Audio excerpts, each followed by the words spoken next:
Wow, Big Dog Chico back with another Colorado Buffaloes recap right here on the Bleacher Report app. Make sure you download today. We're going to talk about the Colorado Buffaloes loss 42-17 at home to Arizona State this past weekend. Julian Lewis got the start for the Buffs, 19 of 38, 161 yards in his second start, his first at home as the quarterback for the Buffs. One TD in this ball game, played pretty well, showed some poise and confidence, but overall the team just couldn't get over that hump. You got to be able to stop somebody on the defensive side of the football. And for the fifth game this season, the Buffs gave up over 200 yards rushing to one player. That is to Raleek Brown, who had 255 yards rushing on the night, 22 carries, one touchdown, 11.6 yards per carry. You can't win ball games like that. Hell, the backup had 6.9 yards per carry. You can't win like that, but you can win if your offense is running the football, in which the Buffs did pretty successfully, rushing for 135 yards on the night. You can win with that,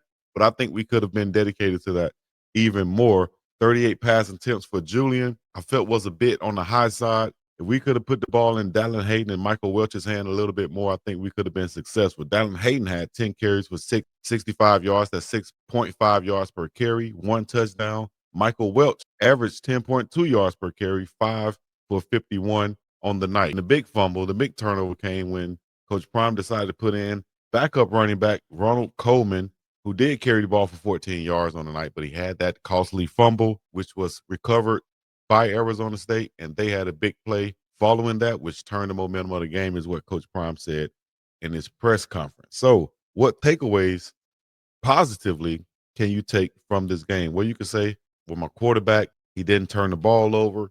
He was poised. The moment wasn't too big for him. Well, still a true freshman. And at this point today, it was announced that Julian Lewis will redshirt this season. So he won't play the next game, which we'll talk about. The next game will be Caden Salter will start. He'll be back at the helm, get the chance to finish out his college career on a high note if he can get a win and play well in this game. If you're the Buffs, if you're a Coach Prime, you're probably saying, you know what, the arrow is pointing up. We're fine. We'll find a way to bounce back from this. A hiccup in the plan of success for the Colorado Buffaloes and Coach Prime and his staff. Let me know what y'all think. Hit the like, subscribe, comment. Julian Lewis, once again, is red shirting. The Buffs have a big game this weekend with Caden Salter as the starter. We'll preview that this Friday. Make sure you stay tuned. Hit the like, subscribe, comment, all other good stuff, and download the Bleacher Report app today. Follow me on all social media, BiggDoggChico, and I'll be back with more. Stay tuned, and we're going to be up and about here. Peace in the Middle East. Yeah.